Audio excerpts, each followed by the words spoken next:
kayo because as an international doctor, I'm treating sick people. So, different kinds of sickness, hindi lang ako surgeon. Okay.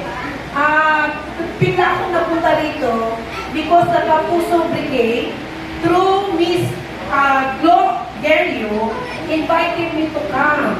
So I fly from Davao to Cebu, Cebu to Manila. I just arrived this morning. Palakpak naman! Yay! And right now, let me know is monitoring you all. Gusto niya kasi makita kayo because ako noon din, nung time ni Ella, I have my program for the street children. Ngayon, naiba naman itong projects ko. Kids, the little one.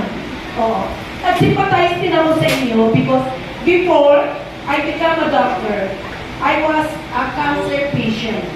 I have my brain tumor, I have my lung cancer, terminal. That's the reason I become a doctor. Kasi hinihan ako ng 5 million para ako i-opera, pero mag-last lang ako ng 1 month to live. Sabi ko, yayaman yung doktor, patay naman ako. So what I did, I do my study at home on medical. Self-study first. I take it for 1 year and then after that, I do my study on international, on alternative medicine. I am certified international iridologist throughout the world. One of the best and top doctor, a Filipino, the first one. So I meet Miss Gary because of Miss Polino, because Miss Polino is my virtual adopted son and Mahal. So when Mahal died, I cried for a year. Oh my God, I'm so crazy. International doctor was so crazy of the two. So my partner also, let me know, is the project, is yung orphan, yung mga bata na maliit na tinatapon, pinukupop din niya. Ako naman, street children. Napatapos ko 540 sa college, ako college. But at my age, I'm already 65 years old. Kailan tayo nakakita ng 65 na ganito ka-sexy? Tawag na ng tawag. Go. Kasi cancer lang yun. Kasi pag mataas ang oxygen na doon yun, bababa yung at saka sa immune system, pwede kayong back to normal. Kaso lang, I close my clinic here in Quezon City sa Cubao. Sinara ko nung COVID time.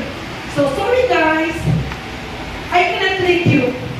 Kasi kung meron lang ako dito, for free, gamutin ko kayo.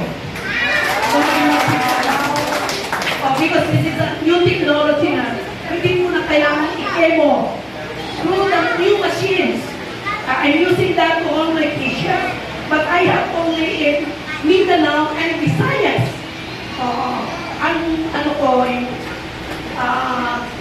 Ano ba yun? Sa Legazpi, Erika, at saka sinara ko during the COVID at saka Manila.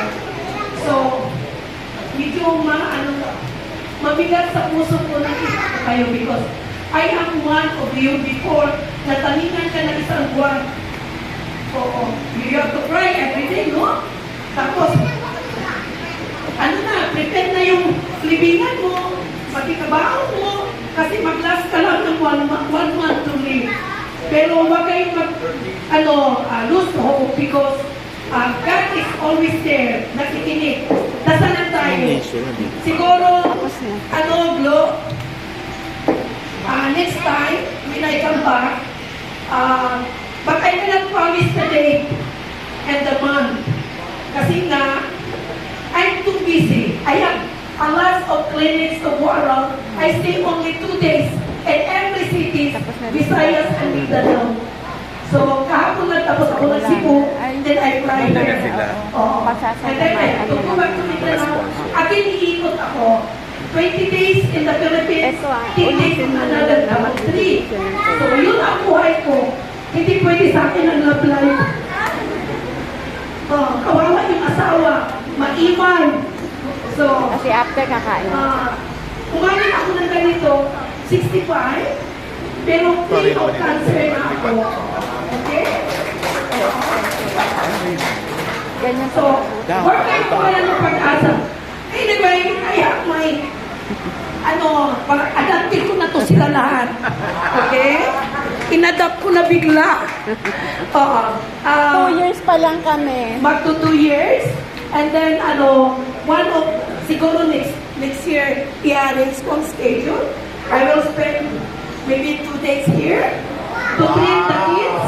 Yay! Para hindi na kayo magpunta sa States to do the treatment.